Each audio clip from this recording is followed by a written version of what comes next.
누가 빚을 줘여 사람들을 그들이 살고 있던 집에서 쫓아내고 궁지로 몰아넣어 평생을 일하며 빚을 갚게 만드는가? 누가 모든 것을 끌어올린 뒤 한순간에 터트리고 그 다음 파산 직전에 몰린 기업들의 주식과 자산을 헐값에 다시 사들이는가? 그들은 바로 은행 세력이다.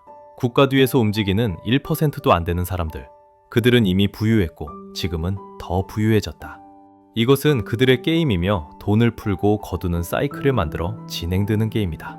그리고 피라미드의 맨 아래에 있는 사람들의 노동력이다. 금융 사람들, 금융을 이해하지 못하는 사람들은 이 게임을 모르기 때문에 평생을 남의 밑에서 일하며 빚을 갚게 된다. 이것은 그들의 게임이다. 금리와 자금 흐름은 물고기가 미끼를 무는 덫이다. 돈의 흐름은 수단일 뿐 목적이 아니다. 노동력, 시간, 그리고 자유. 이것이 인간의 진짜 자산이다. 딥스테이트가 무엇인지 이해하는 순간 당신의 세계관은 완전히 바뀐다. 거기에는 진짜 편가르기도 진영 싸움도 없다. 사회 속 모든 사람은 허락된 만큼만 알고 있을 뿐이다. 이런 가설을 세워볼 수 있다. 이 모든 사건들은 어떤 보이지 않는 세력에 의해 만들어졌으며 블랙스완이라 불리는 사건들조차 예외가 아니라는 것. 아무도 말해주지 않은 진실에 오신 것을 환영한다. 이곳은 사회가 당신에게 알려주고 싶어하지 않는 진실을 다루는 곳이다. 오늘날 많은 사람들은 미국이 세계의 패권국이며 가장 강력한 권력을 가졌다고 믿는다. 그 다음으로는 러시아, 중국, 독일, 영국, 프랑스 혹은 그 나라들의 대통령과 지도자들이 세계에서 가장 강력하다고 생각한다. 하지만 현실은 다르다. 그들은 단지 고용된 관리자일 뿐이다. 그들의 국가는 뒤에서 움직이는 거대 가문들의 놀이터에 불과하다. 이 가문들은 전 세계의 금융, 자원, 정치, 경제, 사회를 통제한다. 체제를 바꿀 권력도 누가 대통령이나 총리가 될지 정할 힘도 가지고 있다. 믿기 어려운가? 그러나 190개가 넘는 국가에서 벌어지는 모든 사건의 본질은 몇 가지로 귀결된다. 국가 부채, 세금, 인플레이션. 이것을 제대로 이해하면 왜 각 나라에서 경제, 정치적 사건이 일어나는지 대부분 설명할 수 있다. 계속 들어보라. 엘리트들이 어떻게 당신의 돈을 가져가는지. 엘리트들이 자산을 수탈하고 경기 침체를 만들어내는 방식은 매우 단순하다. 이해하기 쉽게 설명해 보겠다. 먼저 이것을 알아야 한다. 다른 사람의 수입이 된다. 엘리트들은 은행을 통해 대출 금리를 최저 수준으로 낮춰 경제 성장을 자극한다. 이때 기업과 시민들은 토지, 주택, 미래의 노동력을 담보로 은행에서 돈을 빌려 생산과 투자를 확대한다. 대출 자금이 시장으로 쏟아져 들어오면 기업과 사람들은 자본을 얻고 생산과 투자를 늘린다. 경제는 성장하고 사람들은 일자리를 얻고 소비할 돈이 생기며 기업은 이익을 낸다. 이것이 바로 고전적인 양털깎기 사이클의 시작이다. 내 꼴 기억이 맞다면 다큐멘터리 자본주의 러브스토리에서도 이 과정을 명확히 설명한다.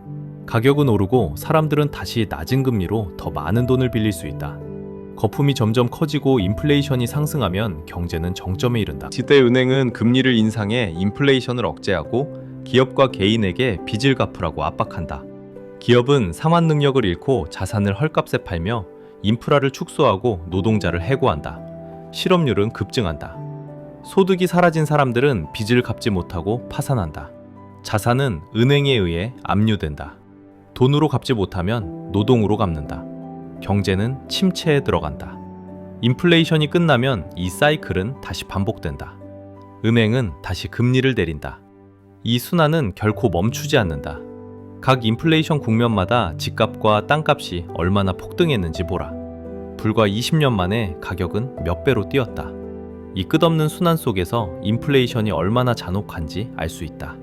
서범 이것을 이해하지 못하면 당신은 영원히 노예로 남는다. 규순칙을 이해하고 미래를 읽을 수 있는 사람만이 경제의 국면 전환 신호를 알아차린다. 엘리트들은 미국 역사상 최대 위기 속에서 17만 가구가 집을 잃을 때 과연 마음이 아팠을까? 대답은 아니오다.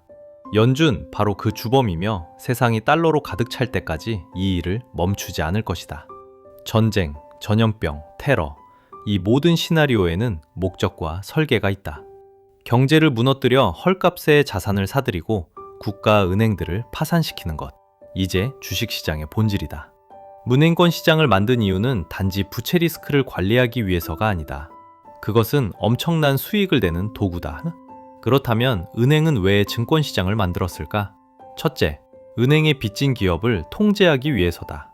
기업의 부채가 커지면 은행은 IPO를 강요해 자본을 조달하게 만든다. 상장되면 투명성이 높아지고 은행은 기업의 재물을 더 쉽게 감시할 수 있다. 주가가 오르면 추가 대출 없이도 자금을 조달할 수 있다. 주가가 떨어지면 빚은 그대로 남는다. 이미 돈은 풀렸고 더 떨어지면 끝이다. 닐째, 이중수익이다.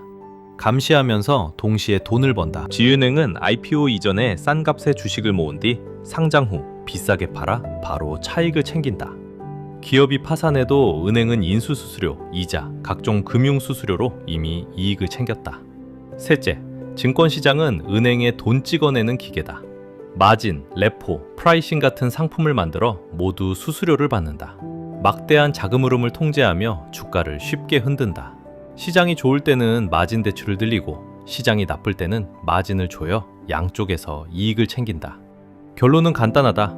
증권시장은 언제든 무너질 수 있지만 은행은 항상 이긴다. 개인 투자자들은 남의 판에서 움직이는 말일 뿐이다. 머무는 이 게임의 규칙은 은행이 이기도록 설계되어 있다. 개인 투자자는 휩쓸리지 않도록 깨어 있어야 한다. 이제 이해했는가? 최근의 가짜 억만장자들을 떠올려보라. 주가 조작으로 부자가 되었고 그 대가는 감옥이었다. 그들은 대출을 받아 가격을 부풀린 뒤 사라지는 데 특화된 사람들이다. 1단계, 자금을 빌려 수백만 달러짜리 가짜 회사를 만든다.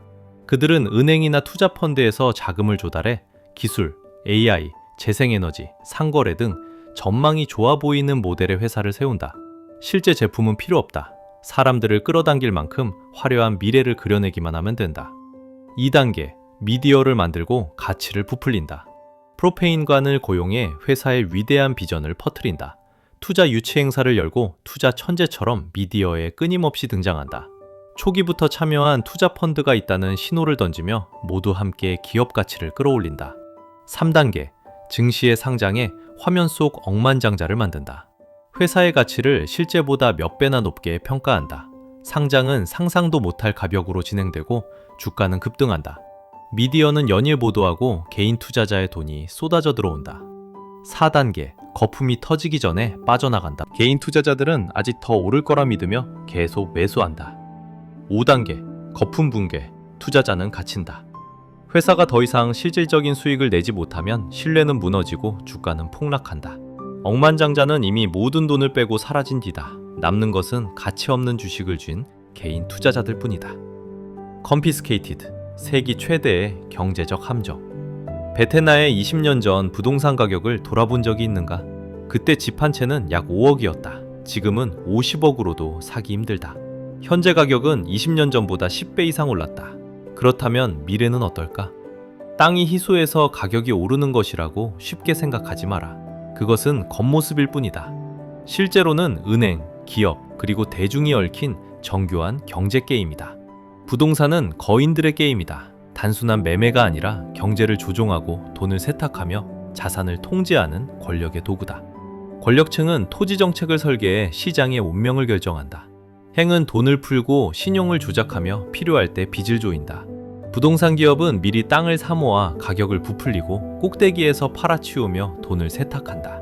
그리고 대중, 가장 마지막에 가장 비싼 가격에 뛰어든 사람들은 평생의 빚을 떠안는다.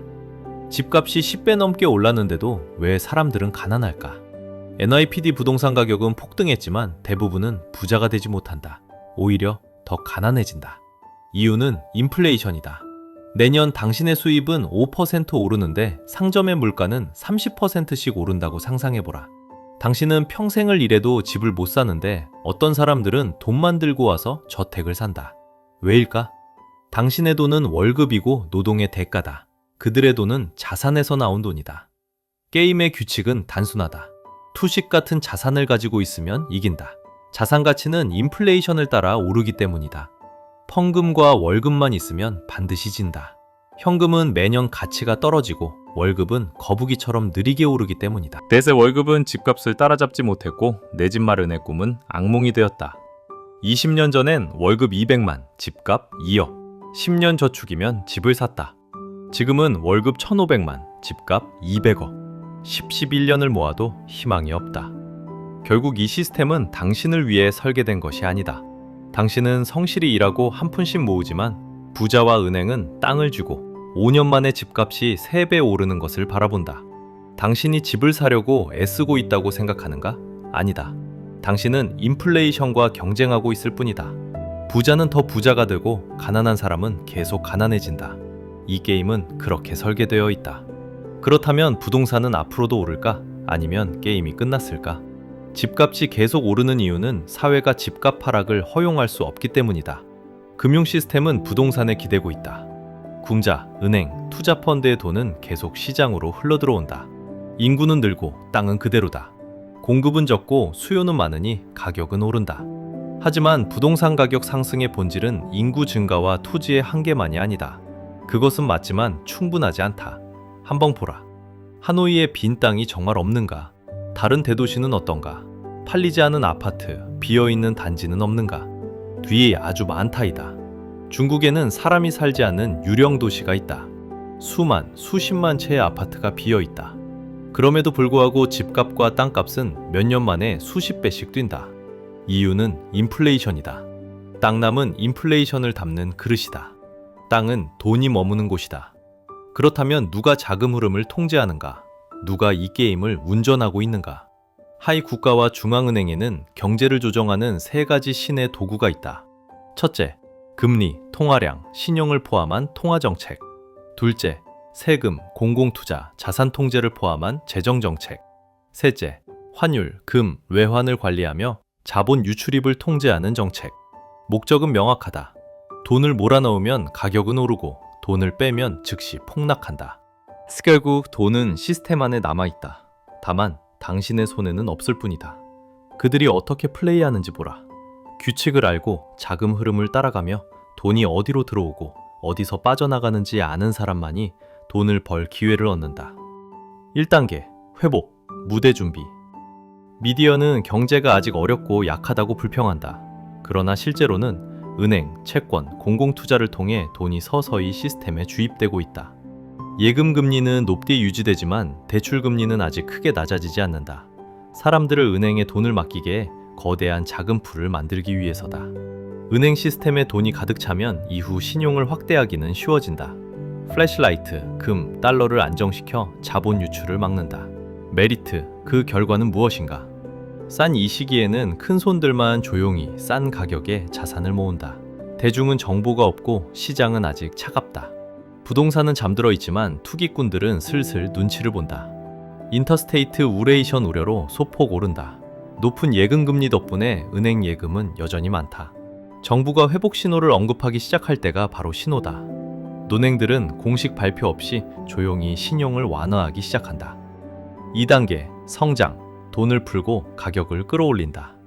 미디어는 외친다. 경제가 강하게 회복되고 있다. 지금 투자하지 않으면 천재일호의 기회를 놓친다고. 대능은 급격히 낮아지고 은행은 신용을 훨씬 쉽게 풀어준다. 스티 목적은 하나다. 의미에 있던 돈을 자산시장으로 밀어내는 것. 주식, 부동산, 기업으로 우포모 효과를 만들어 가능한 한 많은 사람을 시장으로 끌어들인다. 결과는 명확하다. 주식시장은 폭등한다. 집집마다 계좌를 열고 사람마다 주식을 이야기한다. 부동파라고 잡초만 있는 땅조차 가격이 오른다. 이는 일시적으로 매력을 잃는다. 사람들은 투자하기 위해 은행 예금을 대거 인출한다. 이 시기의 특징은 모두가 돈을 번다는 착각이다. 식차 주식과 가상화폐를 이야기한다. 스집을 사기 위한 대출, 투자 대출은 사탕 주듯 쉽게 나온다. 미디어는 이것이 황금 같은 기회라고 말한다. 3단계, 침체, 돈을 회수한다. 금리는 오르기 시작하지만 언론은 아직 괜찮다고 안심시킨다. 신용은 은근히 조여진다. 아무도 노골적으로 말하지 않지만 돈 빌리기는 점점 어려워진다. 환율은 불안해지고 국가는 통화를 방어하기 위해 외환 보유고를 지켜야 한다. 목적은 충격 없이 서서히 유동성을 줄이며 돈을 다시 은행으로 끌어오는 것이다. 결과적으로 주식시장의 거래량은 줄고 부정적인 뉴스가 늘어난다. 인부사에서는 손절 매물이 나오고 거래가 감소한다.